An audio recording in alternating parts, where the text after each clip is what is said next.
firstly, thanks for having me. It's a Yeah. great honour. My name's Ciaran May, local Belfast lad, father of two great kids. I suppose probably be better known for Natural Resilience, which is my company. Yeah. That was formed just before COVID, really. And outside of that, I try and have grey lines between work life and home life, and integrate the likes of nature and sea swimming and that into work and try and get paid for what I love doing, essentially. Right. Yeah. Yeah. You spoke at TEDx recently, and I've this noted down. When you squeeze an orange juice comes out. When you squeeze humanity, kindness comes out. And I've shared it a few times across different media. I think for myself, it's a line that really, really has stuck with me. And I think for others as well, it's a line that will stick with others. Can you tell me when you first found out that when you squeeze humanity, kindness comes out? I think my upbringing, Jason. I mean, there's that the first part of that saying isn't mine. That's actually one of the great kind of self-development people. I can't recall off the top of my head whether it was Brian Tracy or someone like that, but I remember hearing that phrase years ago, when you squeeze an orange juice comes out, and it was kind of that, you see somebody's behavior at some point. You can only mask it for so long, and just to make sure what you're putting out to the world is good. For me, I learned very quickly that the world was a good place. The majority of people in it were good. That the vast majority of people were setting out to do good, and within the best of their abilities. And so, probably my childhood growing up in West Belfast, an area, late 80s, early 90s, that had a bit of a reputation for, the tail end of the Troubles, crime, things like that. But as somebody that lived in there, I seen great people that came together and supported one another, from neighbours chipping in with food, from sharing stories, that real strong sense of togetherness and community. That was the first time, like, bearing in mind, I look back now and it was perverse, but as a child, you know nothing else. But you had soldiers on the streets, checkpoints. So you had all this kind of vibration of fear with your parents. But I still felt love. I still felt cared for. I still felt nourished, and nurtured, despite the fact that there was soldiers on the street and burning barricades and all that. So I just felt that, when bad things happen or when you're in tough times, humans still want to love and support and nurture each other. I think I could second that because I met my wife in Cyprus. We were on holiday, met my wife in Cyprus and came here. I moved here in 93, so this would have been 92, just the Christmas of 92. And I remember my very, very first journey, and you can imagine my parents going, is there something wrong with your head going to Belfast? And I can remember flight into Belfast City Airport and coming over that Queen's Bridge, and that was my first experience of an army checkpoint, big Saracen jeeps. And there was a wee bit of, you can imagine, a bit of trepidation. But what I found when I obviously got into West Belfast, and I think this could be said about any area Totally. of the north, that people's doors were open. Like, you didn't knock people's doors, they just opened them. Yeah. I just, like, in Wales, they had three bolts when the door knocked. And I'm going, like, for the challenges that this country faces, the openness and friendliness of the people was mind-blowing. And I hope we're at a point now where we're starting to establish that there's more brings us together than divides us. And Yeah. I think that's working out. But yeah, I absolutely second. My mum still doesn't lock her door. Yeah. Like she still lives in the West. Yeah. Her thing is, if somebody's coming in your house, that they need fed or watered, Yeah. and that's it. It's just that. And I was just brought up like that. And I think this is why I speak so passionately about collaboration and people Yeah. coming together. Yeah. It's because I felt that intrinsically as a child. Yeah. It's hard to understand, isn't it? Like, you think of the division within our communities, yet the hospitality, I think, is second to none across the world. Yeah, I agree. I think it's mind blowing that no matter what side of the wall or that you fall on, that the doors are open and they're so welcoming. Totally. I had a chance encounter with a guy about two years ago, a guy called Timothy O'Grady, a global journalist and editor of Condé Nast, which is the world's biggest kind of luxury travel publication. He came to Belfast. And he asked me would I take him into the sea at Helen's Bay, and I mean, his job is he's put up in the best hotels all over the world. So he stayed in Regency Yeah. House, Grand Central, Merchant Hotel when he was here. And he said of his favourite places in the world to go to, it's West Belfast. It's mad, isn't it? And I thought he was taking the piss. And I was like, Yeah. You're just back from the Maldives. How? And he says, well, it's the friendliness, it's the people. He described it as edgy but friendly. And he's like, it's got that Berlin vibe of like the walls are there in this history, but the people are so, so friendly on both sides of it. And I couldn't agree more. Yeah, because I would question, it's always a hard thing to reflect on. If I'd never moved here, what would my life would look like? And I'd never imagined 40 years ago that this would be my life. But I honestly think that I'm on a better journey and a better path just because of the circumstances where I lived in Wales. But I definitely think just and a lot of that is from the community, the Yeah. leveraging and the support that you get on that journey. So yeah, 100% behind you on that one. I want to dig maybe a bit further back now. Mhm. You were an international weightlifter. Mm-hmm. Can you tell us a bit about that? How did that journey come about and Yeah. what did that hold for you as an individual? So I got into powerlifting quite late. I played sports most of my life: football, Gaelic, running, did amateur boxing. I got married quite young, 25, 26. Kids came along straight after. And in and around that mid-20s, I realized I can no longer train on other people's times. So most clubs were, oh, you train Yeah. at 6 o'clock in the evening. And I just, because of young kids at home, I couldn't do that. So I started lifting a bit of weights in a local gym. A gym that's no longer there. It was a great gym in Lisburn called Rock Pit. And there was a powerlifting club trained in it. And there was a difference between the powerlifters and the bodybuilders. The bodybuilders were almost a bit posy. Yeah. The powerlifters to me, they were quite cool. They just lifted this unbelievable amount of weight. And it was quite logical. You either lifted the weight or you didn't. There was no grey area. And so I basically asked, could I train with them? And throughout the next few years, learned one of the greatest lessons of my life, which is don't be the smartest in the room. So I went to train then in a private powerlifting club in Balnahinch called Balnahinch Barbell, and every member of that club was on the Northern Ireland team apart from me. And so my progression was probably quicker than others because I was humble enough to be the new guy, the weak guy, compared to the people that were very strong. But they had certain standards, and you trained to those standards. You weren't late for training, you trained hard, you took your recovery serious. And within a few years and a couple of competitions locally, I actually missed out on the Northern Ireland call up the first time. And I realised I wasn't getting any younger, and so I just really doubled down. And in 2018 was called up for the first time, which was it was great. I suppose the highlight was going to the Commonwealth Championships in Newfoundland in Canada. Learned a lot about my level and levels within sport. I probably learned more about the sport in a week than in the 4 years previous, just with regards to how the Americans and the Canadians, like they were elite level, Yeah. but they had elite level preparation. They carried themselves in an elite way, whereas we were sneaking out for pints the night before. You know, there was just this gulf. So it was again, big fish in a small pond. I was good in Northern Ireland, Ireland. I was at a decent level, but when you go onto that global stage, you're a nobody, you know, and you just see that how they carried themselves and devoted themselves to the sport was completely different to Yeah. us. Again, I can concur with what you're saying there.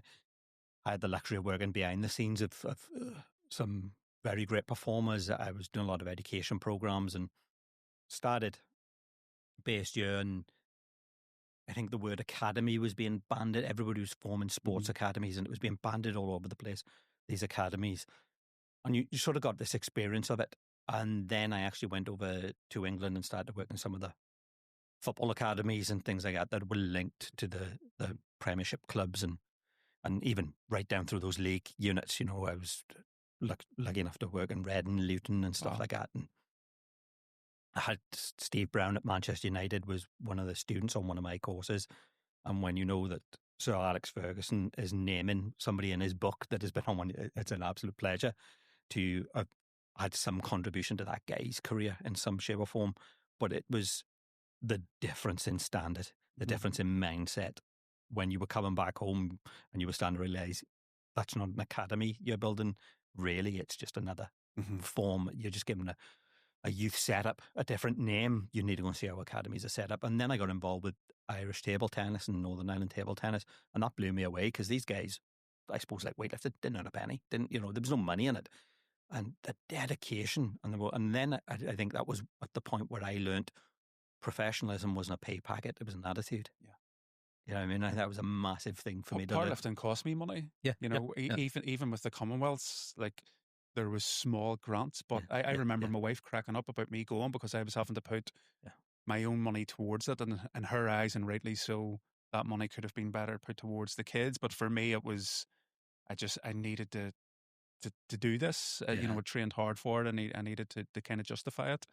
But I remember her not getting annoyed, but questioning the fact that thousands essentially. I remember getting a loan to go to Newfoundland in Canada. I can remember working with, it was Guy Gavin Maguire, Paul McCreary and stuff, and these guys were like 1, 2, and 3 island table tennis players, and I thought, how do you ever get excited about table tennis? And then you watch the boys train, and I can remember going and doing a lot of work at one of the first championships, the Ulster Championships, and I got addicted to table tennis, going, oh my God, because you think of it, in the school changing rooms and stuff, you had table tennis, and the ball 2 or 3 knocks and the ball's off, and these boys were standing 20 foot away from the table, and you're going, wow, mind blowing, unbelievable. So yeah, it's amazing to see when you get into that standard of sport, but the attitude and the growth within that area is mind blowing. Yeah, it made me realize what you're capable of when you dedicate yourself to something and something for a period of time. Yeah. So we worked in years, and within those years you had cycles, 12-week cycles, and within the 12-week cycle you had mini cycles. But what you couldn't deny was at 12 months of training, you improved significantly within your strength. And it just gave me that, undeniable proof that if I or anyone commits themselves to something for a year, whether it's a relationship, their health, their business, strength, running, they improve, and they improve drastically. But most people aren't willing to kind of be boring. Because it is boring. It's consistency, it's discipline, and then it's allowing that consistency and discipline to play out over a period of time. And most people, I think, just society now want everything yesterday. It's the shortcut, but for me, success, there is no shortcut to it. And you might have the odd child protege, but I remember a friend of mine who swam for Ireland for maybe 10 years, but 20 years maybe to train for that. And his local newspaper called him an overnight success. And he got quite angry. He was like, I've dedicated 15 years to become an overnight success. And it's like, I can remember the concept of tactical periodization coming out in sport and understanding that whole framework of it. And when I came away from sport, I carried that model into the education system because I'd worked out that if you work in sort of these micro, meso, macro cycles, that you can actually do that with the brain as much as you can with the physical body. And I was learning how to develop youngsters by my training programs, I used to build recovery sessions in, and people go, oh, what? I said, recovery week, we go back to level 1. We're doing a level 5 qualification, but we go back to level 1.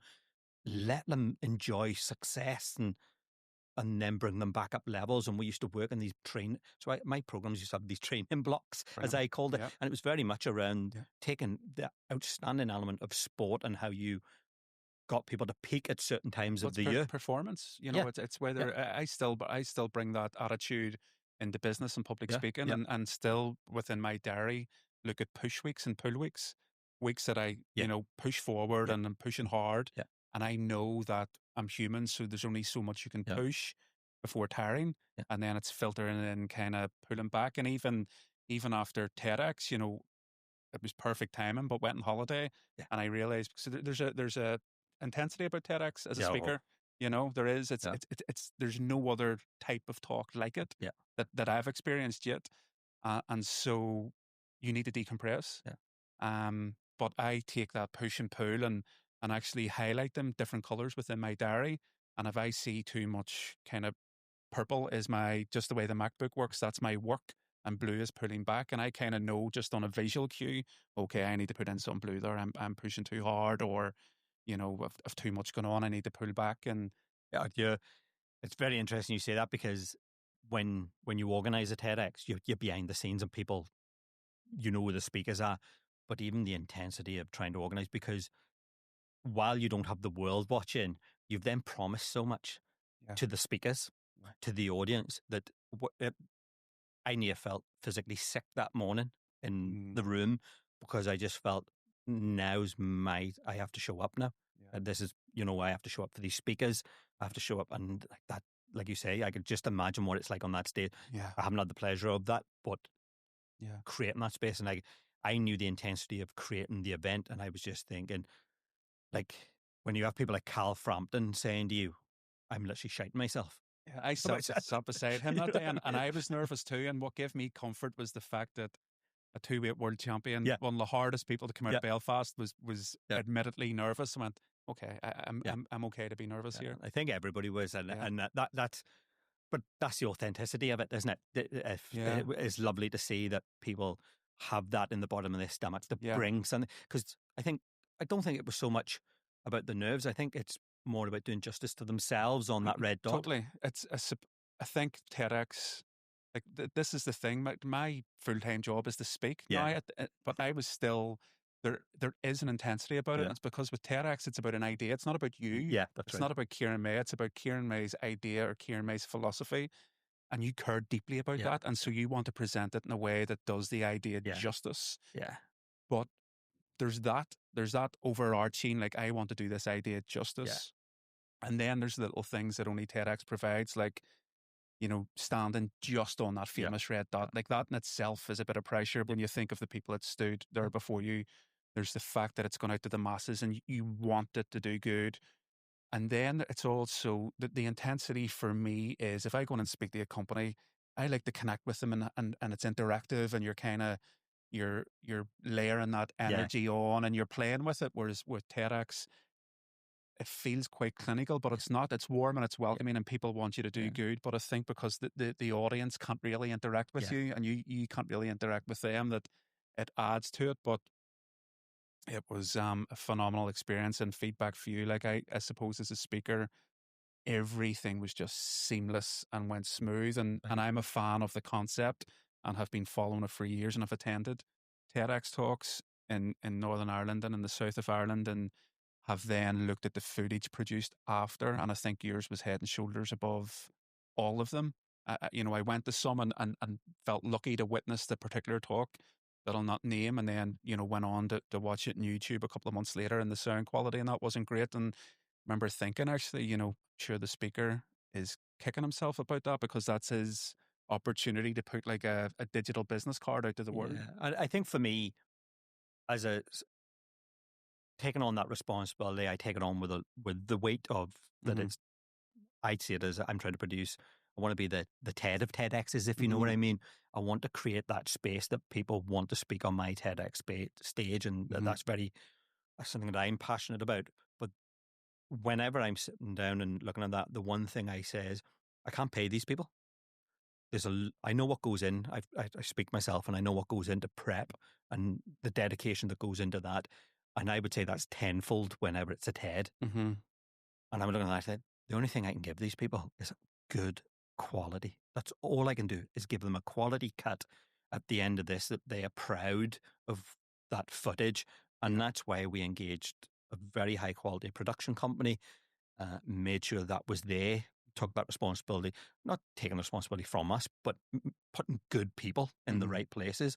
And that was all we had to offer. And I think that's something that we're going to keep offering. I think he over delivered. Yeah. I remember thinking, is that the right venue for a TEDx? Like, just because I know the venues, like your traditional Yes. Yeah. square room Yeah. and like old wooden floor, um, aesthetically, it's probably it's basic. Yeah. And I remember walking in that day and going, "Wow, fair play, Jason. This Yeah. is," because it looked exceptional. It was a passion piece for me. Having grown up, really, I've spent more time here now than I did in Wales, numerically. And an area has been very, very good to me, very kind to me. People that's been very good and very kind to me. And I felt I needed to do it in that Hmm. space. And was it the absolute perfect venue for a TED? Possibly not, but it was what I wanted. Perfect at that And yeah, time. It totally was. and it's that thing now of, I want to try and keep it around the area, and Hmm. we'll, as I said, we're progressing maybe with another venue in the area next year and shift it slightly. But look, I just want to keep it true to West Hmm. Belfast. I think voices that need to be heard and stories that need to be told. Yeah. And I'm loving that, I think for me, it was perfect at that time. People have a perception of Yeah. West Yeah. Belfast, which might have been in alignment with the venue Yeah. of their Yeah. initial kind of thoughts on Yeah. it. And then it over delivered, and Yeah. it was warm, and it was welcoming, and And it was high class, and it yeah. was standard. And Yeah. I think for me, that's what encapsulates West Belfast, that Yeah. there is a reputation, but when you go into it, it over delivers Yeah. because of its friendliness and because of its edginess and its culture and its willingness to be different and stick to its values and not conform, you know. So I thought One of our sponsors, Declan Barry, I remember somebody saying, why would you do it in West Belfast? And I think Declan's response was, 'cause it's the best place in the world. yeah, Well, class. that was lovely from Declan. I suppose shifting from that, and you'd Yep. mentioned there watching people lift unbelievable weight in the gym and things like that. And I suppose now you've gone from lifting weight, as in the physical weight, but trying to help people lift weight, maybe, Mhm. is really what you're doing with natural resistance. Can you tell us a bit more about that and what's the philosophy there behind that? Yeah, I think for me, natural resilience was formed quite late. I was in my early 30s, and it was probably a period of time to reflect on my life. Our teenage years were a bit chaotic, married young, kids young, and there was tough times, undoubtedly, as a lot of people have. And one thing that got me through was resilience. It was that ability to keep going when the odds were stacked against you. It was the ability to keep going when everything was screaming inside not to. And I think I realized that, choose your hard. There was without a doubt hard periods within my life up until that point. But with a bit of emotional maturity, I was able to look back with a sense of gratitude and kind of think, be thankful to those hard periods because it made my character. They had made me see the world in a certain way. And I wouldn't say that hard at me, that's probably the wrong word, but they'd shaped me. And I realized that it was undoubtedly a good thing. And so I seen people stumbling over obstacles, and I wondered why I was able to kind of look at them through a clear lens. And it was that resilience. And I thought I perhaps have an opportunity to show people resilience through the world of like emotional intelligence and challenge the narrative that people seem to think resilience was reserved for you know global adventurers and or army generals and all this, but in actual fact resilience is a human trait that everyone has. And I started kind of talking about this, about the art of resilience in 2019, the importance of becoming comfortable in the uncomfortable, the importance of relishing challenge, the fact that it makes you stronger. And of course, the world went into lockdown early Yeah. 2020. And good or bad, what it shone a light on was that every human is resilient. Societies are resilient. Um, and it's really just taken off. And I suppose for me, my job is just to shine a light in people's qualities that they already have and remind them that it's there, and perhaps ask questions where they see that. It's not about me. It's not about my belief. My job is to provide environments and to ask the right questions so that they remember that they're resilient, that they're capable of more, that they deserve to be happy and healthy, and so on. Yeah, you've obviously that word resilience, and I think there is a misconception, isn't it, about Mhm. it's about being tough. Yeah. But is it really about being tough? And I think that's maybe where you're digging, isn't it? To Yeah. show people. Well, I think it's a bit of a paradox. I Yeah. think like everything in life, there's two sides of the coin. I think there is the need in life to, be determined, to have grit. I love that word grit. We need to be gritty at times. Um, we need to bite down and get through things. But likewise, the other side of the coin when it comes to resilience is self-compassion, empathy, self-awareness, knowing when to push back, when to pull back when you've pushed too hard. And I suppose for me, it's showing people both sides of the coin. So I went through a period of life where I was really, really good at just grit, just determination, just that bullish form of resilience, and probably wasn't great at the empathy side. And when you live life according to just one side of the coin, that's all you see.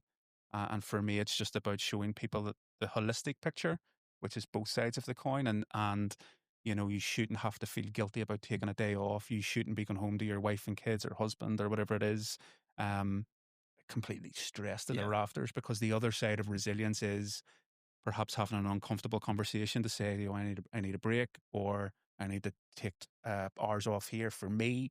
Um, it's just bringing everything back to Yeah. self. If you think, I know you'd, I suppose, have spoken about men's mental health and Hmm. things in the past as well. What do you think is what's the uncomfortable truth men need to know about what is it that you think that I should know about men's mental health? Because I think this is a thing, isn't it, that there is so much space around there, and sometimes a bit of it is about acknowledgement, isn't it? That Yeah, I think I think it begins with acceptance, yeah, and I think for me, I'm on a crusade to speak about mental health in a different way. I usually use the terminology mental fitness, but I think with mental health, we have been led to believe that it's black or white. You either have it or you don't. yeah, In fact, I would prefer to look at mental health the same way we do as physical health, which is it's a bit of a spectrum. So, for example, when I was a powerlifter, I might have been strong at certain lifts, but I wouldn't have been a fast runner. That wasn't so people wouldn't have said you're not strong, or yeah, there was a spectrum. I was strong at one aspect and not so strong at the other. Mental fitness, mental well-being, mental health is very much the same. You could be great at having a conversation like this where it's intimate, but then you might put me in a bigger room with more people and I might shy away. yeah, That's not that I have mental health. It's just that I feel more comfortable or I'm strong in a different criteria. So we all have mental health, but our degrees of health within that mental capacity is different. And so it's an acknowledgement that it's not black or white. The whole thing is completely grey and it's changing and our tipping point changes.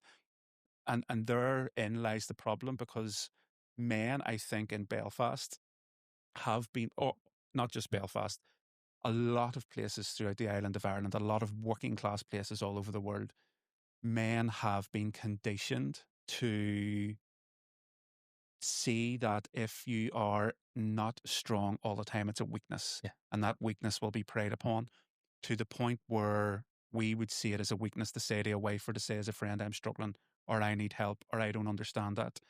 And that's conditioned from a young age where, bullying in the street, if you were to say as a kid playing football, I feel anxious about playing this better team, you're called a fruit. yeah, Or if you are in school and you say, I want to do more homework because I want to go to university, you're a geek. Or you're playing a sport and your father, your uncles are watching and you get hurt during the game and you go down and cry, get up and get on with it. So this is conditioned from a very young age that I'm not allowed to display any emotion whatsoever. And then there's a complete detachment from those emotions and how we recognize them.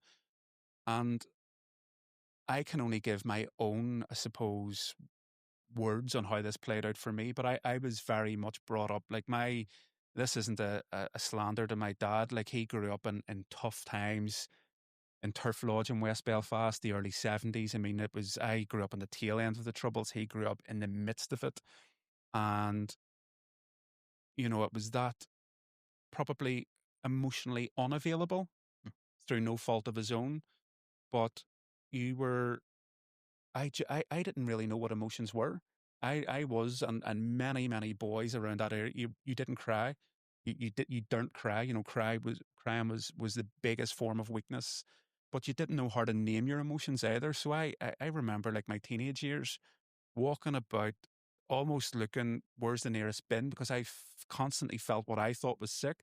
It was anxiety that I didn't know how to name. And I just thought this was part of me. This is how my body feels all the time, that I walk around looking to be sick. And I think men in general our emotional intelligence isn't developed. And what I mean by that is we don't know how to name our emotions. We don't know how to express them in a healthy manner. We don't know how to, um, we haven't realized, or we're realizing that there's an awful lot of strength in vulnerability. So for us to have a conversation and for me to say to you, Jason, I've pushed too much the last couple of weeks, and how that's impacting me is I'm snappy at my wife and my marriage is now on the rocks. I'm grumpy at my kids and they don't want to speak to me. I'm not getting bookings because people think I'm narky. And as opposed to keeping that in, I think it's quite strong for me to say to you as a friend, this is what's happening, and for you to feel comfortable to give me advice and feedback. yeah, And again, I don't like this narrative that where's all the strong men and men this and men that. This women have certain conditioning around their psyche too. We as men are just figuring this out, but the conversation's becoming more central, Yeah. which is only a positive thing, because I then think of my son who's going into first year for the first time, and dropping him over. My tummy's sore because I'm a bit nervous to go to school, Yeah. and so he was able to link the feeling to part of his body, his tummy, and he was able to say it's nervous, and I'm nervous because this is my first day in school. So he's able to join A, B, and C, Yeah. and realize that it's temporary and it's because of its first day in school, and express it in a healthy manner and feel comfortable saying that to his father. Whereas I think a lot of men, we struggle to join the dots. Yeah. Following up on that, Ciaran, what I want to have a look at now is thinking of you, I suppose, and everything that we've been talking about there, mental health, resilience. If you could give yourself two different versions of yourself a bit of advice, that younger you, whenever you were lifting weights and trying to be successful in that area, and the version of you today, what advice would you give yourself? I think the younger version of me didn't have the courage to be himself. It didn't. I had covered head to toe in tattoos. Even the weights with muscles, that was all a defense mechanism of, don't hurt me. Yeah. Trying to look tough, trying to protect myself through that. The advice I would give that younger version is to have the courage to be yourself, because it is courageous to, Yeah. to kind of embrace that. The version now that I would give myself is to have the confidence that it's all going to work out. I think it's easy to get caught up in the stress of things. I think just to relax and realize, like, it'll be okay. It will be okay. It's all about the long game, as opposed to, I don't mean short term Yeah. success, but I would like to be sitting here in 40 years' time, healthy, happy, relaxed, and I know that will happen. Yeah. And I think it's just, listen, slow down. It's going to be all right, kid. Yeah. Is it sort of common theme that is cropping up on some of the podcasts is around societal challenges at the moment? I think I've shared this before, that the biggest challenge I had as a youngster was a car driving through our goalposts in the middle of the street. You know what I mean? As you're trying to Yeah. have a kickabout, whereas we didn't have social media. We didn't Yeah. have to, we were aspiring to something, our sporting stars, if you were into sport, I suppose, and musical stars, if you were into music. But now people are aspiring to the next scroll constantly. And it's such a challenge on people. I Mhm. think young people of trying to live in that moment. Yeah. And I'm seeing it more and more frequent. This concept of self-made millionaires, people sitting on beaches with laptops. And I question the authenticity of some of it, Mhm. but I also question this concept of self-made as well. Because I sort of say, well, it'd be very unusual to be self-made, because somebody, there's people around you, there's community around you. Yeah. How do you feel about that, that Yeah. concept? Because obviously you're big about community, aren't Yeah. you? And Yeah. surrounding yourself Yeah. with natural resilience and things like that. While building natural resilience, have you ever had the fear, this might not work for me? All the time. Still do now. Yeah, Do all you? the time. I started it with no business experience, and it would not exist without the help of other people. Yeah. It's been built by a community. Been built by network, and it's been built by relationships. I'm quite open about that. I have overtly sought that out from its inception. Natural resilience continues to flourish solely because of other people. Yeah. But I doubt all the time it's my ability as a business owner to grow it, simply because it requires business skills, which I'm trying to sharpen. That can seem like a steep learning curve at times, marketing, sales. I really struggled with maths in school, so the finances give me. I look at numbers, and it's probably how people would look at Japanese. Yeah. I just really, really struggle with them. So I doubt it all the time, and then through conversations like this, I have to remind myself I am living the life that I dreamt of 5 years ago. To be able to swim in the sea at the morning, to be able to do cool things like this, to work with people that I enjoy with, and I think it's easy to say, it's easy to I'm not a big one for just ramming out quotes, but you hear things like comparison is a thief of joy. But we do compare, unconsciously we are observing, and it's just that human nature of you're observing, as somebody an ally or as somebody a threat, or so we do take these things in, and it's something I'm guilty of seeing myself as a failure, despite comparatively speaking, when in actual fact I've got everything I once dreamed of, not in a material way, but in, like, I'm married the same girl I've been with since I'm 17, two great healthy kids of a lovely small circle of friends.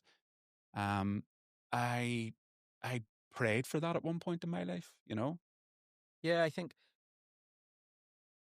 from a personal point of view, look, I was very fortunate that met them, my wife, amazing individual in Cyprus, and then made a very conscious decision as a 21-year-old to move to Belfast, uh, build a great life for myself. But I was at that point where I suppose that concept, my wife was the earner in the family. I moved here with nothing, no savings. She literally propped me up for 10 years. I was working, washing vans and building a career for myself in the first 10 years of our life. And I think at that stage, subconsciously, in that time, you saw yourself, I should have been the breadwinner. Mm-hmm. And my wife was the earner in the family, propping us up and propping the family. And then even now, I think coming full circle of that I got to a point where I was earning good money, but I've lost that thought now. I couldn't care less what my wife Mm-hmm. was earning. You know what I Yeah. mean? That no longer sits as a guidance marker for me anymore. But growing up and trying to build a career, my wife brought the children up. You know what I mean? Mm-hmm. I was away 6 o'clock in the morning, 7 o'clock at night, coming home, kids are in bed. And then Mm-hmm. I started going back and forth England to do a lot of work and things like that. And it's very funny now because I have a granddaughter who's only just her birthday coming up here to turn 3 very shortly. And people laugh because I have the nickname Papa off her. Class. But it's that concept of she sees, she'll come into the room and she beelines for me and stuff like that. But I says that's because I'm spending more time. I'll Mm-hmm. do things and sit and play and things like that. And maybe that's from a bit of regret from Mm-hmm. missing a bit for my kids. You know what I mean? Two wonderful kids that work hard. They built ethic. That's one thing that I think we've given them is Mm-hmm. that work ethic and self-worth of going and getting things that you want. I can give an example that my daughter was part of a redundancy package with a big organisation, and her job come up for redundancy. And I can remember her leaving the job and I was saying to her, right, just do anything. And these Mm-hmm. jobs come, just take it. And sure, it's easy to get a job from a job. Mm-hmm. No, Dad, it's not enough money for me. Colin, just get it. You have a mortgage, just get a job. No, I'm worth more than that. Wow. And she stuck by it and she got a job and she got the job and she got the wage packet and she got the package that she wanted, all within really 3 months of leaving the job. And I thought, at the early stages, I was frustrated as a parent, Mm-hmm. thinking, is she exposing herself? But then realizing, we didn't do a bad job Yeah, as absolutely. parents because we give her that. We give her Mm-hmm. that fight, that self-worth, that value. And it's amazing to see. And I Mm. think that's things like this, when I see what you're doing with natural resilience, I just think of that. You're nearly like a parent to many people and just trying to create space, aren't you, for them? Yeah. Well, I think for me, one of my proudest things with natural resilience is my kids go to all the shows. Brilliant. Like even the last podcast, Jack, my son, him up on stage with Michael McKillop with his Paralympic gold medals, my daughter with Annette, like they go to all, and they may think it's rubbish, but I have this hope that at some point in their life they'll go, "Oh, my dad said that," or "I remember at my daddy's event, this happened." And I think, like, an example I always use, there's a great company in Limavady called Seating Matters. They make seats and put them out all over the world. And the three brothers are known the world over for lean manufacturing, the Tierney brothers, Martin, Jonathan, and Ryan. And they put their success down to their mother and father traveling with them as kids, listening to Bob Proctor tapes. And it was just opening then up to a different conversation. And for me, the conversations that we speak about at the Natural Resilience events around kind of mindset and behavior and performance, I'm hoping that it's just normalizing that conversation to the kids, you know, and I think it will. Do you know, last night I was sat with my wife. We'd actually gone down to the bowling club for just a. She had a cup of tea and I had I had a Carlsberg Zero, just sit Class. and have a chat, because I took up bowls this year and I found a whole new community. It's a release for me. It gets me away from the pressure of work and I absolutely love it. But what I love most is the social aspect. Mhm. I'm sitting down there with people 10, 20 years older than me, and the stories and the stuff. It's amazing. But we were sat down there last night, and do you know what our conversation was about? What are we going to do next year for our holiday? Because my daughter's in her 30s, my son's early 20s, and we always take them on holiday. It's been our thing. Class. Even this year. And we sort of knew this year, Reese is trying to buy a house at the moment with his girlfriend. Colleen's now the baby, and her and Michael maybe want to do some stuff for themselves in terms of holiday. And then we were looking at each other saying, how do we actually go on holiday next year without the kids? You know, and people going, are you still paying for your kids in their 30s? I says, yes, because that's all I have. Because somebody once said to me a very interesting thing. It's no good being the richest man in the graveyard, son, because the only thing that my kids are going to have that's any value to them is memories. You know what I mean? When you're 6 foot under, that's the only, and that's something that I live by, and try and create those spaces of going on holiday, because that 2 weeks when there's no other distractions, just you and the family, it's absolutely amazing, and I love it. And it's those wee moments, I think, Totally. trying to build that. It's Remember, unbelievable. all life is the frequency and intensity of the experiences you have. Yeah. And for me, holidays, like I'm lucky both kids are 12 and 10, Yeah. but our family holiday is like, it's just 2 weeks of us, just memories, and they last long after you're gone. That's you know, right. it's they really do. Like I was very, very close with my granda. He passed a few years back, but like we talk about him all the time, and it's like the time I went to Cork or Westport, and the holiday that he was singing and stuff. You know, it's just those memories that they become your legacy in many ways. Yeah. I can remember, like, even when you're saying that, thinking of going on holidays in Wales with my granda and stuff, and, like, you know, thinking, did we actually get 17 people into a Ford Cortina? You know what I mean? Stuff like that. You're going, there was definitely that many of us on holiday. How did we all get there and stuff? And you remember those funny things of all squeezing into cars and crazy things like that. Yeah, so 100%. Yeah, I think it's very important for people to appreciate. And I think that's one thing for people that are in business. I've been fortunate to be in business now for 16 years.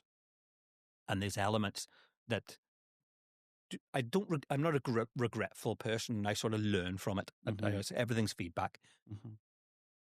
And I think now I'm in a position where I try and carve out time for the things that are important. The business is important in a way, but there's things that are far greater and are more important. And I think for business people, that's hopefully something like this is that if you're sitting and you have a family at home and you're spending too much time at the desk, you need to carve out some time as an executive or any business, building a business. Because I've learned this year, particularly with playing lawn bowls, engaging with the new community, it's a game changer for me as an individual. I'm actually performing better in work, or I think I am anyway. But I'm getting space to do things and be more creative because I don't have that weight on me all the time. Yeah. I have a question here because I want to ask this, and I want you to be very, very truthful with me. Okay. What's the one question you were afraid I might ask you today? Is there one question you were thinking? Probably about my old job. I still get a bit anxious about it, about being in the place. Tell me about it.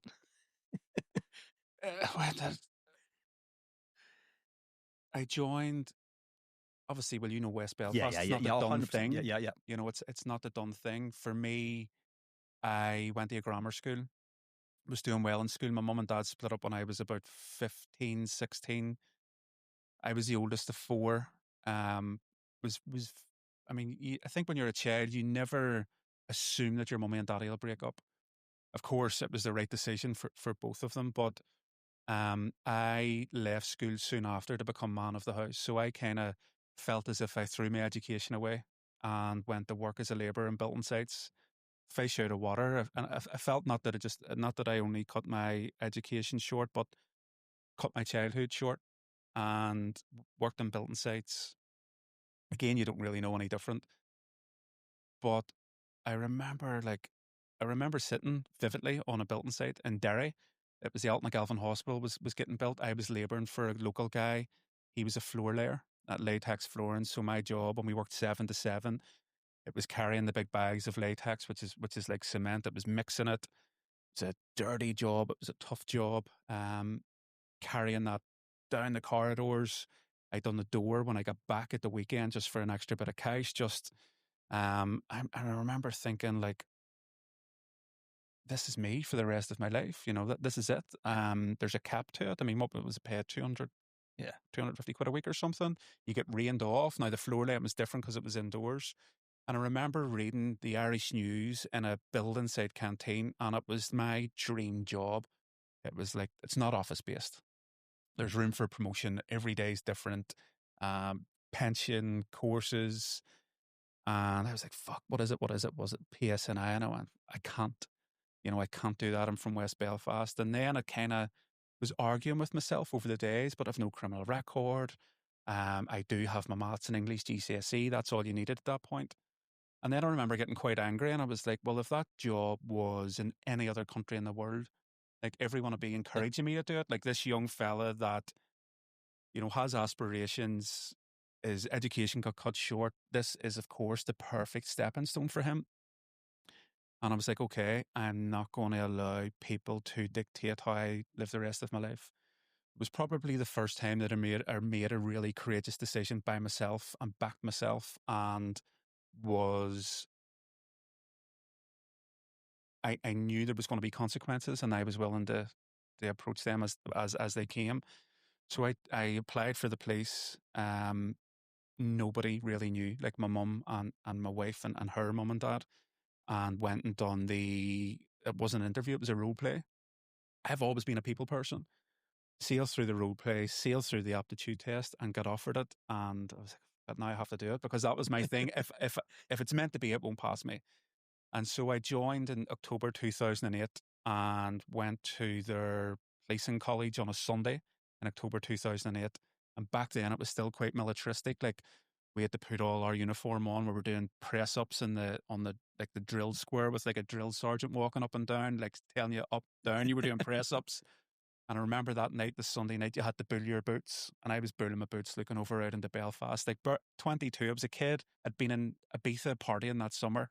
And there I was, bulling boots, thinking, like, what is this? Life has just went completely upside down. But it was the makings of me in many ways. I struggled a bit up until that point because, like, my father had left, at no big brother. I felt as if for a long part of that journey between boyhood to manhood, I was navigating it without a map. Yeah. And now I had structure, I had discipline. It was, I was certainly a fish out of water. I was young. I didn't realize that, that first week, I remember giving them my address, and they were like, "Oh, you can't go back there. That's West Belfast. Like, if people find out, you're in danger." So myself and my now wife, we were two kids, both in our early 20s, rented an apartment on the Lisburn Road.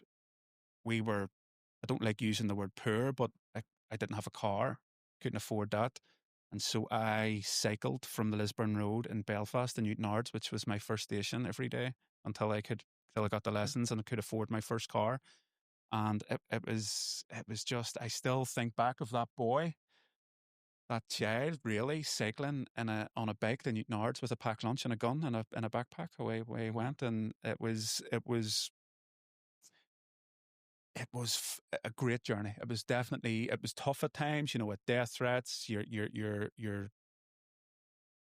cutting people down from ropes. You're pulling body parts out of cars. You're seeing the worst of society because of the nature of the job. But also, I learned a lot as a person. And again, we spoke about resilience. I reflect on those 12 years with an enormous amount of gratitude because it helped shape me, helped shape my character. I done quite well in it because I realized, like, you don't need to use your baton or your handcuffs in many cases. If you treat people with respect, you treat people with integrity, the gift of the gab is your greatest tool. And so I formed great relationships with people on both sides of the community. and done quite well, got into the red squad, uh, and and excelled in many ways. But I suppose coming to the end of it, I started asking questions like, do I want to be here for another 25 Yeah. years? Bit like yourself, it's long shifts, particularly over the summer, particularly in the departments I was in. I missed a lot of my kids' lives through no fault of my own. I missed a lot of those early days. I missed the nursery school plays. I missed the P1 sports days. I worked Christmas days. You're given shifts and you stick to them. But depending on, like, bearing in mind, Northern Ireland at times was certainly, a flag got took down at City Hall. I'll tell you a quick story about that. Yeah. My wife was pregnant with our first child, 2013, and we were walking around the Continental Market at City Hall. I got my wife a hot chocolate, and I, in typical fashion, said, "Put a wee bit of Baileys in mine." She wasn't drinking because she was pregnant. I had a wee Baileys in mine. We were walking around City Hall, and the event sec staff came running over, like, everyone out. They evacuated. That was the night that they took the flag down from City Hall. And that was the 4th of December, I believe, in and around that time. I didn't get a day off until Christmas Eve. I got home in those, 20 days. I probably spent in total about 12 hours at home. It was just so there's things like that happen that you just don't get home. You're going on fumes. Um, very, in the departments I was in, very male dominated world. Again, you could have spent your night, getting petrol bombs, blast bombs thrown at you, shots fired, and you wouldn't have dared said, "I'm afraid, I'm nervous, I'm anxious." It was seen as a weakness. So again, it all goes inwards. And I could mix it with the best of lads. I was a big lump of a guy, did the weightlifting, but I think at some point I just realized this is taking its toll. And again, because I didn't have that emotional maturity, I didn't know how. But I remember when my daughter was born, I was based in Strabane at the time. So you start at work at 7 a.m. I had to leave the house at about 5:15 in the morning. Pretty much a 2-hour drive either side of a 12-hour shift. And I remember just feeling like run down. Going to the doctors, hadn't been to the doctors in probably 10 years. And the doctor just said to me, "You are just an anxious mess, essentially." Yeah. And he gave me a tablets called citalopram. And because it was like a mental health doctor's note, I had to go and see the police psychologist. And after the first session, he just leant back in his chair like this, and he was like, "How did you slip through the net, son?" And I went, "What do you mean?" He says, "You've classic case PTSD. I don't know how anyone hasn't picked up on this." And I assumed PTSD was just soldiers coming back from Iraq and stuff. So I actually says, I don't have it. And he just kind of smirked and went, "What do you think it is?" And I was like, "Nightmares and stuff. I don't have any of that." And then he started asking me questions like, if your wife cries, how do you deal with it? And then I started real like I was so emotionally detached from everything. I could be watching the news or something, and I'm planning what I would do over A, B, and C. And the more sessions I had with him, the more I realized that my thoughts, feelings, behaviors were being impacted by being in that job. And I made the decision that I'm never going to heal if I stay in the same environment. And so I began the process of, I remember, well, I was like, who's going to employ a peeler from Andytown? Stigma, isn't it? Yeah. I've hung my coat up, and then I was like, okay, I'm good at powerlifting. I'm good at speaking with people, and I just started doing evening classes. There's a lot of sitting about in the department I was in. I started studying. I got my NLP qualification, sports psychology diploma. I just started reading, studying at night time, morning time, and 2020 or 19, whenever it was, I just, again, another courageous decision to leave. And that was probably a tougher decision than joining, because at this stage I had a mortgage and 2 kids, and it wasn't about me. I I had probably made peace with the fact that I would work 20 more years in a job that I no longer liked, Yeah. to provide for my wife and kids. And I would have just seen it. That's a man's job. That's my cross to bear. If I don't like my job, so be it. But it's not about me. And it was more my wife kind of said, "We would rather you here. We'd rather you're happy. We'd rather you're healthy." And that's all I needed to hear. And I remember I went to my boss and I sat him down and said, listen, I'm not going to do, you could take a career break. I said, I'm not going to do that. I'm actually handing him a notice. I'm leaving. And we had a great chat. He was worried. He was worried that, you know, there's no going back once you just leave. But for me, burning the ships is a bit cliche, but I needed to have full commitment. Yeah. The career break to me would have been a bit of a security blanket, and I needed to commit fully to make this work. And that's why I jump 2 feet into things. That's why when you say, do you want to speak at TEDx? I say yes. Yeah. That's why when people say, do you want to do this? I say yes. Because it's just committing to my vision and again, that resilience. Like when a lot of people crumble under pressure, my resilience is 12 years of policing and it served me well to get to this point. And I think it gives me an element of calmness when things are a bit chaotic, you know, and I kind of watch people implode and think, okay, I've got this. I've been through a hell of a lot worse than a fine by the tax man or a marketing campaign doesn't go wrong or a booking falls through at the last minute. You're like, okay, like it's not great, it's not ideal, but I've got this. Yeah. And I picked something up there, and I think it's they do say behind every successful man there's an amazing woman. Oh, totally. And I think totally. I'm fortunate, and I think listening to you are also very fortunate. Very much so. That person. But let's finish up and soften the conversation a wee bit now. That I try and do something at the end of every series when I record a podcast a wee bit different and quirky.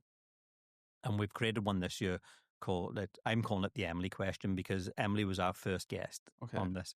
And with Emily being a rocket scientist, I thought, let's have a question that could be a bit of fun. And we came up with a question that is a bit about space. Remember do you ever see the program Room 101? Mm-hmm. So we've come up with a question a bit similar to Room 101. And it literally is, if you could fire anything off into space, and it can be a concept, a saying, or absolutely anything. If you could fire anything off to space today, what would it be and why? As in, it's never coming back to humanity? Never coming back. It's never come back to humanity. It's going to get stuck up there, floating about. Something or someone? It can be someone. It can be anything that you think could be popped up there that... Wow, that's a tough question. Isn't it? There's quite a few things. We've had some very interesting ones as well. So this is probably a bit bizarre. Yeah. Kindles. I love books. I'm a massive reader. Kindles where all I get it, all the books are on a device, but I love holding a book. I have a big book collection. I just love the paper. I love the words on it. I love how it's written. I love like the energy that a book in itself has. I think people should read more books. I think books. I left school with GCSEs, but books changed how I spoke. They changed how I thought. They changed how I wrote. They changed how I told stories. They changed how I perceived what is capable in this very, very short life. And I think the beauty of having a physical book is if it makes a positive impact on you, you then have an opportunity to gift that to somebody else, and you can't do that with the Kindle. And so I often gift people books. We spoke about books with Martin before we come in, the likes of The Alchemist. I've gifted that out on many occasions, but I think the greatest gift you can give somebody, as opposed to a bottle of wine, is a book. I really do. One book can change your life. One book can change your thought process. But you'll never gift anyone a Kindle. That's right. Or your Kindle. Yeah. And so and it's a bit bizarre and it's a bit out there, but it's for that sole reason that I think books are to be cherished. They are like Jim Rohn. I remember Jim Rohn, who was Tony Robbins' mentor. He was like, if you want to get rich, there's books on that. If you want to get healthy, there's books on that. If you want to get married, there's books on that. If you want to start a business, there's books on that. But nobody's reading. And it's so true. Like the information's out there. You can read like Meditations by Marcus Aurelius. You're getting into the mind of one of the best leaders that the world has ever seen, and you're getting into his notes, but nobody will read that book. But for me, you can read that, it can change your life, and then you can hand that physical Yeah. gift to somebody and it can change their life. So it's a wonderful present that we're doing less and less of because of the likes of Audible and Kindle. Yeah. And so all Kindles are getting fired up into space then. Brilliant. I have a very interesting story that was shared with me about books from a school teacher. And I was working for an organizer, it was pre-COVID. And this gentleman had been an ex-headmaster in a school, and he'd retired and he was working in the vocational sector for a while. And I just happened to, for about 6 months, we were working in the same building. And I built up a lovely guy, lovely relationship with him. And he told me that he'd been asked to go back to fill a couple of days for, I think, some time off for somebody else. He says, I'm old school, I was books. He says, and I can remember going, and he says, it was kids. He says, and story time. So we lifted out these books and handed them out. He says, and when I saw a kid literally had a book like this, doing this to the cover of a book, he says, I thought, we're in trouble. That they were actually trying to swipe the book. They'd never seen a book. They'd never physically held a book, this child. And when he handed the book, they thought it was an iPad or a thing, and they were trying to swipe it. And I thought, that's mad, isn't it? That is, when you think about that, the experiences that we grew up, even school books and things like that, that we're moving away from some really, really lovely traditions that I talk about. Yes, there's innovation and we have to follow it, but we have to find the intersection of innovation and tradition. Yeah. And where does that sit? And I think there's some lovely things. You went to my event in January and I pointed out the Bob Marley quote from Redemption Song, which is, emancipate yourself from mental slavery. Yeah. None but ourselves can free our mind. For me, reading and books liberates you.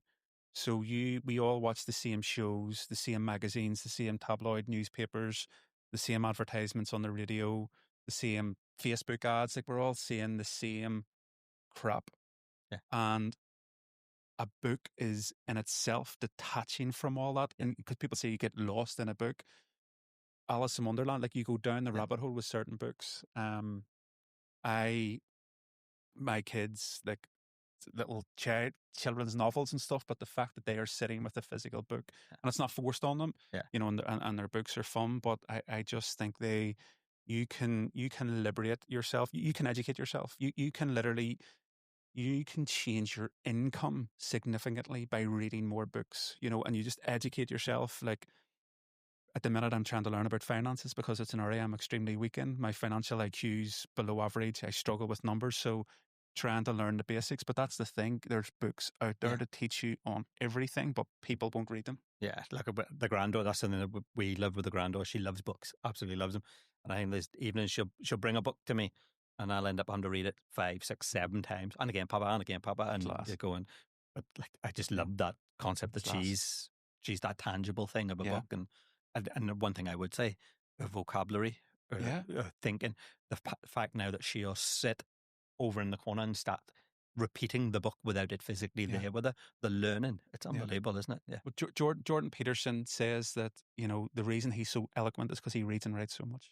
Yeah. He was never given training. He's just like, I just read a lot. And when you're reading, you're picking up on words, and then public speaking is the ability to allow them words to flow through you. Yeah. So I think every public speaker that needs to be part of their trade is reading more, and then writing even as well to see how the words are structured. But it's a phenomenal resource that we have. Yeah.